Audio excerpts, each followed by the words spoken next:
नमस्कार, प्रदेश नम्बर 1 डायरीमा यहाँहरूलाई हार्दिक स्वागत छ। साप्ताहिक रूपमा हामी हरेक आइतबार यही समयमा प्रदेश नम्बर 1 डायरी लिएर उपस्थित हुने गर्छौं। डायरीमा प्रदेश नम्बर 1 मा भएका राजनैतिक, सांस्कृतिक, पर्यटकीय लगायत विकास निर्माणका विभिन्न गतिविधिहरू हामी प्रस्तुत गर्ने गर्छौं। साथै कोभिड-19 सम्बन्धी विषयहरूलाई पनि प्रस्तुत गर्ने गर्छौं। आज पनि हामी यिनै विषयवस्तुहरूका साथमा उपस्थित भएका छौं। अब आजको कार्यक्रमका विषयवस्तुहरू।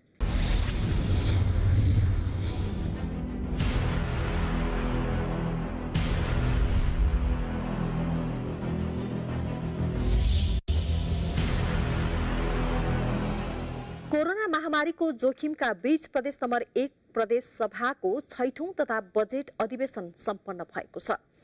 करिब 62 घण्टा चलेको बजेट अधिवेशनले प्रदेश सरकारको वार्षिक नीति तथा कार्यक्रम, आर्थिक वर्ष 2077-78 को बजेट र विभिन्न 10वटा विधेयकहरू पारित गरेको छ। प्रदेशको प्रदेश सभाको 6औं तथा बजेट अधिवेशन प्रदेश सरकारको वार्षिक नीति तथा कार्यक्रम, आर्थिक वर्ष 77-78 को बजेट र 10वटा विधेयक पारित गर्दै अन्त्य भएको छ। कोरोना महामारी र जोखिमका बीच सम्पन्न 6औं अधिवेशनमा 37वटा बैठक बसेको थियो। 62 घण्टा 30 मिनट बसेको बैठकले 5औं अधिवेशनबाट आएको 5वटा विधेयक र बजेट अधिवेशनमा पेश भएको 5वटा गरी 10वटा विधेयक पारित गरेको छ। कोरोना महामारीको कठिन अवस्थामा पनि सहज वातावरणमा बजेट अधिवेशन सम्पन्न गर्न सहयोग गरेकोमा प्रदेश सभामुख प्रदीप भण्डारीले सबै संसदीय दल, प्रदेश सांसदहरू र प्रदेश सरकार तथा सञ्चारकर्मीहरूलाई धन्यवाद व्यक्त गर्नुभयो।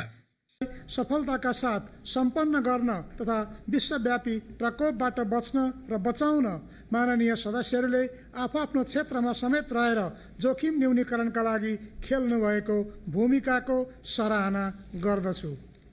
6औं अधिवेशन अन्त्यको दिन नेकपा संसदीय दलको तर्फबाट मुख्यमन्त्री शेरचन्द्र राय, नेपाली कांग्रेस संसदीय दलको तर्फबाट राजीव कोइराला, जनता समाजवादी पार्टीको तर्फबाट जयराम यादव, लोकतान्त्रिक राष्ट्रिय मञ्च संसदीय दलको तर्फबाट विष्णु तुम्बाम्फेले प्रदेश सभालाई सहमति र सहकारीको स्थलको रूपमा विकास गर्नुपर्ने बताउनुभयो। सत्तारूढ दल नेपाल कम्युनिस्ट पार्टी र नेपाल कम्युनिस्ट पार्टीको संसदीय दल र त्यसमार्फत बनेको सरकार पेल्ने मनस्थितिमा, कसैलाई होच्याउने मनस्थितिमा, विभेद गर्ने मनस्थितिमा नरहेको कुरा म पटक पटक यहाँलाई भन्दै पनि आएको छु र आज पनि दोहोऱ्याउन चाहन्छु कि हामी बिल्कुलै त्यस्ता प्रकारका सोचबाट मुक्त भएर एउटा फराकिलो दृष्टिकोण राखेर हामी सबै विषयवस्तुहरूमा सहमतिको आधार तय गरेर हामीले हरेक निर्णयहरूलाई अगाडि बढाउनुपर्छ भन्ने मान्यताका साथमा नै अगाडि बढ्दै आएका छौँ। स्क्रिन सेयरिङ गरेर गर्दाखेरि यसको परिणाम के होला अथवा अधिवेशन यहाँबाट सारेर अन्त लाने हो कि प्रदेश सभा सचिवालय अस्थायी रूपमा अन्त लाने हो कि भन्ने कुरा उठेको थिए। हाम्रो सभामुखज्यूको आग्रहमा हामी यहाँ बस्यौँ, छलफल गऱ्यौँ र हामीले अनेक दुःख कष्टको बावजुद पनि अधिवेशन यही गर्ने एउटा निर्णय गऱ्यौँ, जो अहिले हामीले प्रविधिको प्रयोग गरेर गरिरहेका छौँ। म मान्य सभामुखज्यू, उपसभामुखज्यू लगायत सम्पूर्ण यो व्यवस्थाको लागि सम्पूर्ण प्रदेश सचिवालयका सचिवज्यूलाई सबैलाई धन्यवाद पनि म दिन चाहन्छु। प्रदेश सरकारले ल्याएका प्रस्तावहरूमा हामीले समर्थन र विरोध जनाए तापनि सायद मलाई लाग्दछ यो अधिवेशनमा सबै कुराहरू सर्वसम्मत ढङ्गले टुङ्गिएको छ।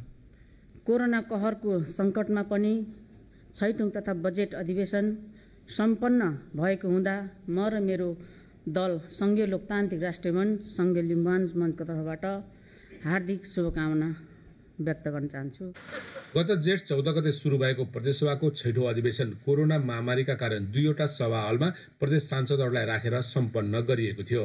मोहन मानन्दर, नेपाल टेलिभिजन, प्रदेश नम्बर 1, विराटनगर। लगातारको वर्षाका कारण मेची राजमार्गका विभिन्न स्थानमा पहिरो गएको छ। पूर्वी पहाडी जिल्ला जोड्ने राजमार्गमा पहिरोको जोखिमका बीच पनि यातायात सञ्चालन भइरहेको छ। सडक मर्मतका लागि तत्काल प्रदेश सरकारले आवश्यक प्रक्रिया थाल्नुपर्ने स्थानीयहरूले माग गरेका छन्। पूर्वी पहाडी जिल्ला जोड्ने मेची राजमार्गका 100औं स्थानमा पहिरो झरेको छ। लगातारको वर्षाले क्षति पुर्याएको सडकको मर्मतका लागि वर्षेनी करोडौं बजेट खर्च हुने गरेको छ। धेरै ठाउँमा जमिन भासिएको र ठूलो पहिरो भएकोले जोखिम बढेको छ। सडकको अवस्थाले चालकहरूलाई पनि सताएको छ। तनावले हिँड्नु परिरहेछ होइन, धेरै तलमाथि हुन सक्ने सम्भावना छ बाटोहरू, त्यही कारणले गर्दाखेरि अलिक बनाइदिनु पर्ने भयो होइन, छिटो गरेर चाहिँ। सडक डिभिजन कार्यालय इलामका अनुसार गत आर्थिक वर्ष मेची राजमार्गको मर्मतका लागि विभिन्न ठेक्का मार्फत 24 करोड 9 लाख बढी रकम खर्च भएको छ। केही मर्मतका कामहरू चालु अवस्थामा रहेका छन्, तर केही स्थानमा जमिन भाँसिने क्रम नरोकिएकाले समस्या भएको औँल्याइएको छ। यो इलाम जिल्लाको माइखोलादेखि लगभग 5-6 किलोमिटर माथिसम्म भन्जाङसम्मको सडक एलाइनमेन्ट चाहिँ वर्षेनी दबिराखेको अवस्था छ कि यो बलौटे माटो भएको हुनाले हो कि अर्को कुनै कारणले हो, यसलाई स्टडी नै गर्नुपर्ने देखिन्छ। वर्षेनी सडक दबिएर भाँसिएर चाहिँ सडक सर्फेस पनि बिग्रिराखेको अवस्था छ। माइखोलादेखि पुवाखोला खण्ड, हर्कटे कन्याम र किटेनी कन्याम खण्डमा थप पर्खाल लगाउने र मर्मत गर्ने काम भइरहेको छ। माइखोला चुरेघाँटी र पाङ्ग्रेबुर समेतका स्थानमा जमिन भाँसिएको र ठुलो पहिरो रहेकोले जोखिम बढेको छ। रिसेलिङ र कालोपत्र मर्मतका साना ठेक्काका कामहरू निरन्तर भए पनि सडकको अवस्था सुधार हुन सकेको छैन। विजय शेखर भट्टराई, नेपाल टेलिभिजन, इलाम। प्रदेश सरकारको सहयोगमा झापाका दक्षिणी क्षेत्रमा खानेपानी निर्माण कार्य थालिएको छ। वर्षौंदेखि खानेपानीको अभावमा ट्युबवेलको आर्सेनिकयुक्त पानी पिउन बाध्य रहेका झापा बजार क्षेत्रसहित सीमावर्ती गाउँलाई लक्षित गरेर खानेपानी निर्माणको काम धमाधम भइरहेको हो। झापाको दक्षिण सीमावर्ती झापाको पुरानो सदरमुकाम क्षेत्रको झापा बजारमा शुद्ध खानेपानी छैन। जिल्लाकै पहिलो सदरमुकाम रहेको क्षेत्रका बासिन्दा अझै पनि ट्युबवेलको आर्सेनिकयुक्त पानी पिउन बाध्य छन्। प्रदेश सरकारको सहयोगमा आगामी 1 वर्षभित्रमा सक्ने गरी निर्माणाधीन खानेपानीले बजारसहित 1500 घरधुरी लामान्वित हुने भएपछि स्थानीयमा शुद्ध खानेपानी पिउन पाउने आशा पलाएको छ। त्यो बनिसकेपछि चाहिँ यहाँ धारामा प्रत्येक घर घरमा धारा जडान गरेर खानेपानी व्यवस्थित हुन्छ भन्ने हामीहरू आशा गरिरहेका छौँ। खानेपानी त अहिले बजारमा छैन, त्यो जुन चाहिँ अहिले बनाइरहेको छ, अब त्यो बनेर आएपछि त्यो खानेपानी तथा सरसफाई डिभिजन कार्यालय डिभिजन नम्बर 4 झापा मार्फत भएको योजना 2076 चैत्र 6 गते काम सुरु भएको हो। नाइग्रा झापाली जेबी बीटीएमले भ्याटसहित 1 करोड 50 लाख बजेटमा ठेक्का लिएको काम आगामी 2078 साल भदौ 5 गते सक्ने सम्झौता भएको छ। हालसम्म 35% काम सकिएकोले चाँडै सकिने निर्माणका प्राविधिक राजकुमार महतले बताउनुभयो। हाम्रो यो 18 महिनाको प्रोजेक्ट हो, लगभग हामी 9-10 महिनाभित्र सक्ने भन्ने छ। निर्माणाधीन खानेपानी योजनाले झण्डै आधा दर्जन गाउँसम्म पुग्ने क्षमता रहेको छ। खानेपानीले वर्षौंदेखि खानेपानीको अभाव झेल्दै आएको झापा बजारसहित गाउँवासीलाई चाँडै शुद्ध पानी वितरणको योजना रहेको झापा खानेपानी तथा सरसफाई उपभोक्ता समितिका अध्यक्ष तेज नारायण राजवंशीले बताउनुभयो। 5वटा वार्ड यो खुला पारी, 4वटा वार्ड यो खुला वारी, 5वटा वार्डलाई पुर्याउनुको लागि हामीले यो गरेको। त्यही भएर एउटा वारीमा गाडी हुन्थ्यो, खुला पारीको लागि वारीको लागि चाहिँ यो। झापामा जिल्लाको झण्डै 83% खानेपानी पुगेको खानेपानी तथा सरसफाई डिभिजन कार्यालय डिभिजन नम्बर 4 को तथ्याङ्क रहेको छ। जिल्लाको उत्तरी चुरे भाग र दक्षिण सीमावर्ती क्षेत्रमा अझै पनि शुद्ध खानेपानीको अभावमा आर्सेनिकयुक्त पानी पिउन बाध्य रहेको सो क्षेत्रका बासिन्दाले बताएका छन्। डिकेश लामा, नेपाल टेलिभिजन, प्रदेश number 1 Jhapa.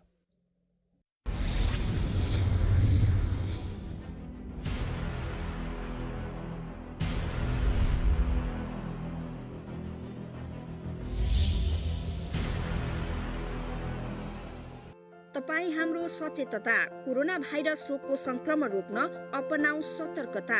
Corona virus COVID-19 रोग श्वास प्रश्वासको माध्यमबाट सर्ने संक्रमण हो।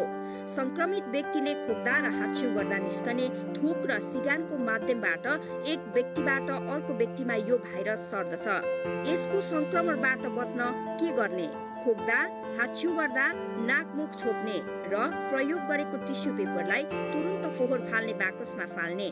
बेला बेला साबुन पानीले मिची हात धुने वा अल्कोहल भएको सेनिटाइजर प्रयोग गर्ने। हात नमिलाउने, अङ्कमाल नगर्ने, त्यसको साटो नमस्कार गर्ने। खोकी लागेको व्यक्तिबाट टाढा रहने र आफूलाई खोकी लागेको भए अरू व्यक्तिबाट टाढा बस्ने। भिडभाडमा नजाने र अरूलाई पनि नजान सुझाव दिने। ध्यान दिनै पर्ने कुरा, ज्वरो आएमा, खोकी लागेमा र सास फेर्न गाह्रो भएमा तुरुन्त नजिकैको स्वास्थ्य केन्द्रमा सम्पर्क गर्नुहोस्। नआत्तियौं तर सतर्क रहौं। जनहितका लागि प्रदेश 1 सरकारको सन्देश। कोरोना नवका प्रजाति के भाइरस अछि। ई भाइरस सामान्य सर्दी खांसी से लऽ कऽ गंभीर प्रकार के श्वास प्रश्वास तक करा सकैत अछि। कोरोना वायरस के सामान्य लक्षण 100.4 डिग्री से बेसी बुखार हेनाइ, सर्दी खांसी लंबा समय तक लागल रहनाइ, सांस लेवे में दिक्कत भेनाइ, छाती आ माथ नियमित दुखेनाइ, निमोनिया भेनाइ, मृगौला के काम बंद भेनाइ, झाड़ा पखाला लगनाइ, लगातार छींक एनाइ। कोरोना वायरस से केना बचबै तऽ नियमित रूप से साबुन पानी लगा कऽ हाथ धो। सर्दी खांसी लागे तो तुरंत स्वास्थ्य संस्था में जाकर उपचार कराबी। खांसै काल व छींकै काल रुमाल से नाक मुंह झाँपू। माछ मांस नीक से पका के खाओ। पशु पंक्षी के नजदीक नहीं जाओ। यदि जाय पड़े तो बेसी देर तक नहीं बैसू। बेसी भीड़ भाड़ में नहीं जाओ। यदि जेनाइ अनिवार्य अछि तो मास्क और चश्मा लगा के जाओ आ विशेष सावधानी अपनाओ। सर्दी खांसी लगलाक व्यक्ति के नजदीक नहीं जाओ। अपन व्यक्तिगत सर सफाई में विशेष ध्यान दिया। विदेश जेवा काल संबंधित देश के बारे में बुझि कऽ जाओ आ विदेश से आयल व्यक्ति सबसे किछु दिन भेंटघाट नहीं करू। अपनो सचेत रहू तथा दोसरों के सचेत कराओ।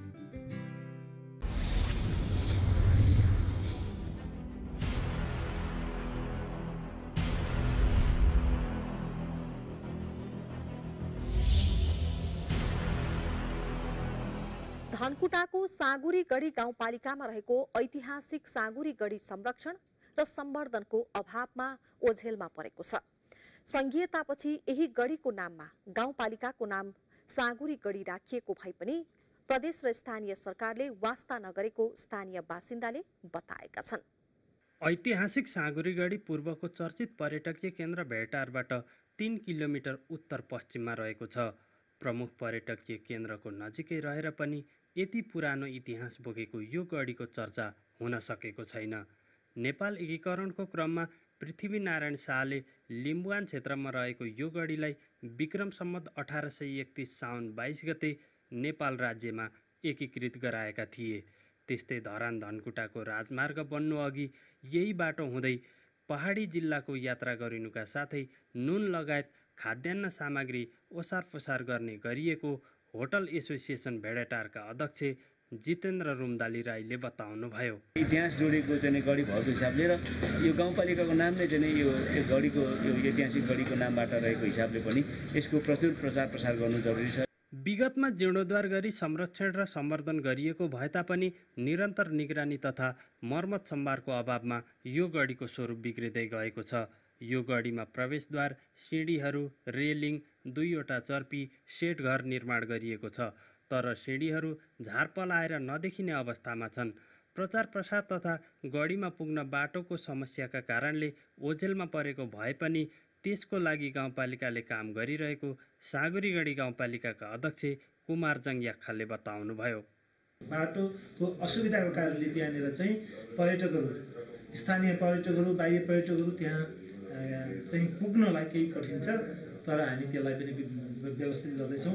प्रदेश सरकारले साँगुरी गढी गाउँपालिकालाई पर्यटकीय क्षेत्र घोषणा गरेको भए पनि गाउँपालिकाकै नाम रहेको ऐतिहासिक गढीको संरक्षण, सम्वर्धन र प्रचारमा ध्यान नदिएको स्थानीय बताउँछन्।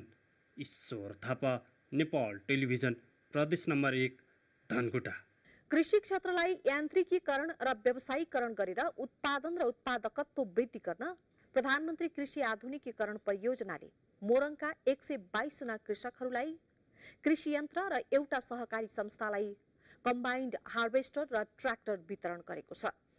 परियोजनाले धान जोन अन्तर्गत मोरङको रथुवामाई नगरपालिका 8 को रूपान्तरण कृषि सहकारी संस्थालाई कस्टम हायरिङ सेन्टर सञ्चालन गर्न करिब 76 लाख मूल्य बराबरको हार्वेस्टर, 2वटा ट्र्याक्टर र अन्य उपकरण 50% अनुदानमा वितरण गरेको हो। कस्टम हायरिङ सेन्टरले बजार मूल्य भन्दा कममा कृषकहरूलाई कृषि यन्त्रहरू भाडामा दिनेछ। यसैगरी माछा जोनका 122 जना माछा कृषकलाई माछा पालनमा सहयोग पुग्ने गरी करिब 34 लाख मूल्य बराबरको डिजिटल काँटा, पीएच मिटर, मोटर र पम्पिङ सेट र एरिएटर वितरण गरेको छ।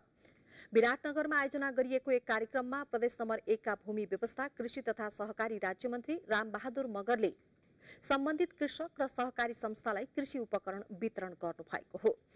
कार्यक्रमलाई सम्बोधन गर्नुहुँदै राज्यमन्त्री मगरले कृषि क्षेत्रको विकासका लागि सरकारले कृषक तथा कृषि सहकारी संस्थाहरूलाई अनुदानमा कृषि उपकरणहरू वितरण गर्दै आएको बताउनुभयो र यसलाई अधिकतम सदुपयोग गर्न पनि उहाँले अनुरोध गर्नुभएको छ। अहिले ब्लक चाहिँ प्रदेश लेभलको छ। हामीले अब नयाँ कुनै ब्लकहरू बनायौँ भने पनि प्रदेश लेभलले स्वतः बनाउँछ र जोन र सुपर जोन अहिलेको हकमा केन्द्रीय लेभलमा छ। यिनीहरू हाम्रो एक प्रकारको संरचनामा चाहिँ खास बाली खास क्षेत्रमा विकास गर्नका निम्ति सबै साधन सम्पन्न गरेर कसरी लाने र यसलाई उत्पादनको व्यावसायिकीकरणदेखि बजारीकरणसम्म कसरी पुर्याउने भन्ने कुरासँग यो जोडिन्छ। प्रधानमन्त्री कृषि आधुनिकीकरण परियोजनाले गत वर्षको बजेटबाट अनुदानमा कृषकहरूलाई कृषि यन्त्र वितरण गरेको हो। झापा जिल्लामा प्रदेश निर्वाचन क्षेत्र पूर्वाधार विकास कार्यक्रमबाट कृषि, सडक, शिक्षा, स्वास्थ्य, खानेपानी लगायतका विकास निर्माणका कामहरू सम्पन्न भएका छन्। प्रदेश सरकारको बजेटबाट भएका यस्ता विकास निर्माणले स्थानीयहरूलाई प्रत्यक्ष लाभ पुगेको छ। झापाको बिर्तामोड नगरपालिकामा प्रदेश सरकारको 90 लाख बजेटबाट मेहरबान बहुउद्देश्यीय कबड हल निर्माण सम्पन्न भएको छ। 2 बिघा क्षेत्रमा खेलकुद पार्क निर्माण गर्ने उद्देश्यले 500 जना मानिस अटाउने क्षमताको कबड हल निर्माण गरिएको हो। धार्मिक र सामाजिक कार्य गर्न सुविधाका लागि बिर्तामोड 8 गरामुनि दुर्गा मन्दिर परिसरमा 80 लाखको लागतमा मठ मन्दिर सामुदायिक भवन निर्माण सुरु गरिएको छ। सो सामुदायिक भवन निर्माणका लागि प्रदेश सरकारले 40 लाख बजेट विनियोजन गरेको छ। प्रदेश सरकारले गरामुनि खानेपानी विस्तार र भौतिक पूर्वाधार निर्माणमा सहयोग साथै गरामुनि क्याम्पस भवन निर्माणका लागि 50 लाख बजेट उपलब्ध गराएको छ। प्रदेश निर्वाचन क्षेत्र पूर्वाधार विकास कोषबाट पालिका क्षेत्रका गाउँ बस्तीहरूमा शिक्षा, स्वास्थ्य, सडक, खानेपानी जस्ता विकास निर्माणहरू तीव्र गतिमा भइरहेको स्थानीयले बताएका छन्। प्रदेशबाट लगानी जुन बाटोघाटो, विद्युत, खानेपानी र विद्यालय, सामुदायिक भवनहरूमा चाहिँ अति धेरै लगानी भएको र धेरै विकास निर्माण कार्य अगाडि बढेको देखिन्छ। यो सङ्घीय सरकार आइकन भएको विकासलाई चाहिँ अत्याधिक महत्त्वका साथ जनताले हेरेका छन्। सङ्घीयता कार्यान्वयनपछि प्रदेश सरकारको बजेटबाट स्थानीय तहमा भएका विकास निर्माणहरूले स्थानीयहरू प्रत्यक्ष लाभान्वित भएका छन्। झापा निर्वाचन क्षेत्र नम्बर 2 मा प्रदेश सरकारले आर्थिक वर्ष 2076-77 मा विभिन्न शीर्षकमा 20 करोड बजेट खर्च गरेको प्रदेश सभा सदस्य एकराज कार्कीले बताउनु भएको छ। प्रदेश नम्बर 1 बाट विभिन्न शीर्षकमा तटवर्णनको सन्दर्भमा, बाटोको सन्दर्भमा, शिक्षाको सन्दर्भमा, खानेपानी लगायतका विभिन्न सन्दर्भमा क्षेत्र विकास कोषको लगायत जम्मी करिब 20 करोडभन्दा बढी पैसा चाहिँ यो क्षेत्रमा खर्च भएको छ। भीम नेम्माङ, नेपाल टेलिभिजन, प्रदेश number 1, Jhapa.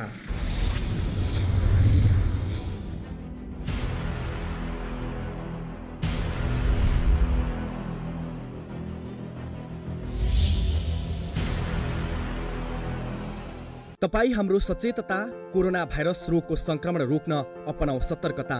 Corona virus COVID-19 रोग श्वास प्रश्वासको माध्यमबाट सर्ने संक्रमण हो। संक्रमित व्यक्तिले खोक्दा र हाच्छिउ गर्दा निस्कने थुक र सिँगानको माध्यमबाट एक व्यक्तिबाट अर्को व्यक्तिमा यो भाइरस सर्दछ। यसको संक्रमणबाट बच्न के गर्ने? खोक्दा, हाच्छिउ गर्दा नाक मुख छोप्ने र प्रयोग गरेको टिस्यु पेपरलाई तुरन्त फोहोर फाल्ने बाकसमा फाल्ने। बेला बेला साबुन पानीले मिची हात धुने वा अल्कोहल भएको स्यानिटाइजर प्रयोग गर्ने। हात नमिलाउने, अङ्कमाल नगर्ने, त्यसको साटो नमस्कार गर्ने।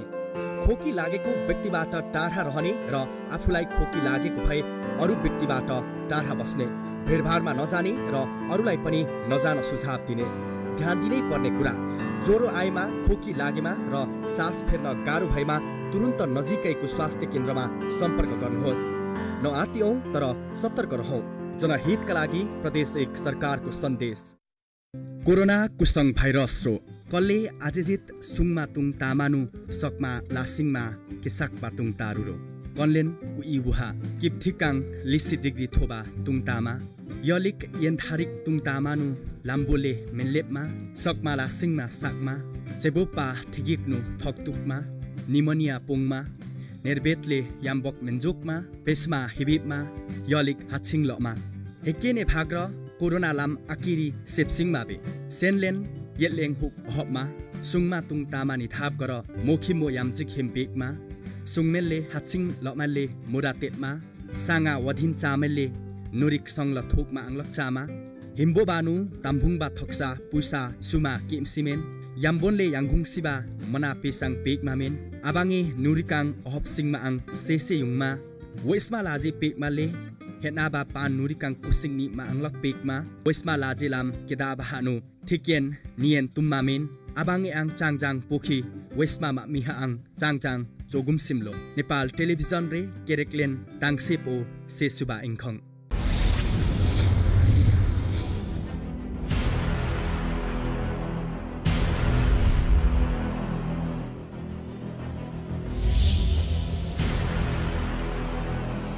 प्रदेश सरकारको सहयोगमा पर्यटन प्रवर्धनका लागि इलामको सूर्योदय नगरपालिकाको पशुपति नगरमा पर्यटन पार्क र झिल निर्माणको काम सुरु गरिएको छ। पार्क र झिल निर्माण भएपछि त्यहाँ पुग्ने पर्यटकहरूलाई घुम्न फिर्न थप पर्यटकीय स्थल उपलब्ध हुनेछन्। पशुपतिनगर बजारभन्दा माथिल्लो वन क्षेत्रमा पशुपतिनगर शान्ति वन बाटिका निर्माण गरिएको हो। प्रदेश सांसद खिनु लङ्वा लिम्बुको प्रस्तावमा प्रदेश सरकारको 15 लाख रुपियाँमा पार्क निर्माणको काम गरिएको हो। 12 रोपनी 12 आना सार्वजनिक जग्गामा 380 मिटर ट्रेकिङ रोड सहित घेराबार र पर्यटक बस्ने 3वटा गोलघर निर्माण गरिएको उपभोक्ता समितिका अध्यक्ष कमल गदालले बताउनुभयो। प्रदेश सरकारको 15 लाख र स्थानीय उपभोक्ताबाट 3,60,427 रुपियाँ खर्च भएको छ। भएका पर्यटकीय स्थलहरूलाई चाहिँ एउटा पर्यटन प्रवर्धनका लागि प्रदेश सांसद माननीय खिनु लङ्वा लिम्बुज्यूलाई चाहिँ जनस्तरबाट अनुरोध गरेका थियौँ गत आर्थिक वर्षमा र उहाँ मार्फतै यस सूर्योदय नगरपालिका वार्ड नम्बर 2 मा 2वटा योजनाहरू निर्माणको काम सुरु भएको छ। पहिलो हाम्रो वन बाटिकाको काम सुरु भएको छ। त्यो काम पनि हामीले करिब सम्पन्न गरिसकेका छौँ। अब केही थोरै मात्रै काम बाँकी छ। त्यसैगरी पशुपतिनगर बजारको तल्लो भागमा पर्यटकहरूलाई आकर्षित गर्न र सिमसार संरक्षण गर्न पोखरी निर्माणको काम गरिएको छ। प्रदेश सांसद लिम्बुकै पहलमा प्रदेश सरकारको 20 लाखमा जरायोटार सिमढाप पोखरीको निर्माण गरिएको हो। पोखरी निर्माणका लागि स्थानीय सुक्रे राई, टेकबहादुर गुरुङ, रमेश कटवाल, हर्कबहादुर राई, दिलीप यल्मोले 16 रोपनी जग्गा निशुल्क दान प्रदान गर्नुभएको थियो। उपभोक्ता समितिका अध्यक्ष प्रकाश चन्द्र राईका अनुसार हाल पोखरीको ड्याम, प्लम वाल, ग्याबिङ वाल निर्माण र बाटो बनाउने काम गरिएको छ। सुजन तिमल सिन्हा, नेपाल टेलिभिजन, प्रदेश नम्बर 1 इलाम। धनकुटाको सिधुवामा 1 दशक अघि निर्माण गरिएको हाट बजारको भौतिक संरचना बेबारिसे बनेको छ। लाखौंको लगानीमा बनाइएका यस्ता संरचनालाई व्यवस्थित गर्न स्थानीय, प्रदेश तथा संघीय सरकारले आवश्यक पहल थाल्नुपर्ने स्थानीयहरूले माग गरेका छन्। धनकुटाको छतरजोरपाटी गाउँपालिका वडा नम्बर 6 मा रहेको मुख्य व्यापारिक स्थल सिधुवा बजारमा लाग्दै आएको साप्ताहिक हटिया व्यवस्थित बनाउने उद्देश्यले निर्माण गरिएका भौतिक संरचना बेबारिसे बनेका छन्। विभिन्न दात्री निकायको सहयोगमा बजारभन्दा 100 मिटर तल व्यवस्थित हाट बजार लगाउन बनाइएको भौतिक संरचना हाट बजार स्थल अपायक भएको भन्दै स्थानीय तथा व्यापारीहरू जानै छाडेपछि ती संरचना प्रयोगविहीन भएका हुन्। यो सबै बजार भने चाहिँ यहाँ हरेक माल यहीँ पाइन्छ। खसी बोकादेखि लिएर अरू के अरे सब्जी बेच्ने ठाउँ नै यहाँ थियो, तर बाहिर आउने मान्छेले यहाँ देखिँदैन बजार। यहाँ गाडी बाटो थिएन, अहिले भर्खर खुलेको हो। त्यतिखेर अनि बाहिरको मान्छे आएर बजार कहाँ लाग्छ भन्ने कुरा पनि थाहा भएन। त्यो भइसकेपछि अलिक गाह्रो परेर अहिले बजार कपडा पसल माथि लागिरहेको छ। विक्रम सम्वत 2068 सालमा एसियाली विकास बैंक, तत्कालीन जिल्ला विकास समिति, कमर्सियल एग्रिकल्चर एलायन्स र स्थानीयको गरी 52 लाख रुपियाँमा हाट बजार स्थलका लागि ती भौतिक संरचना निर्माण भएका थिए। 6 रोपनी क्षेत्रफलमा फैलिएको हाट बजार स्थल कृषि उपज सङ्कलन र बिक्री कक्ष, पशु वध स्थल, मासु बिक्री कक्ष र अन्य संरचना गरी 40वटा स्टलहरू बनाइएकोमा हाल सबै स्टलहरू प्रयोगविहीन छन्। हाट बजार स्थल व्यवस्थित गर्न लाखौं रुपियाँ खर्चेर बनाइएको संरचना अपायक भएको भन्दै प्रयोगविहीन बनेपछि गाउँपालिकाले त्यसको विकल्प खोजी गरिरहेको गाउँपालिकाका अध्यक्ष शेरबहादुर लिम्बुले बताउनुभयो। कोशी राजमार्गमा नै हटिया लगाउने गरिएको छ, जसले गर्दा सवारी आवागमनमा नै अवरोध सिर्जना हुने र सवारी दुर्घटनाको समेत जोखिम बढेको छ। विदुर खवास, नेपाल टेलिभिजन, प्रदेश नम्बर 1 धनकुटा। प्रदेश नम्बर 1 डायरी आजलाई यति नै। हामी अर्को हप्ता यही समयमा फेरि पनि उपस्थित हुनेछौँ। तपाईँ नेपाल टेलिभिजन हेर्दै गर्नुहोला। नमस्कार।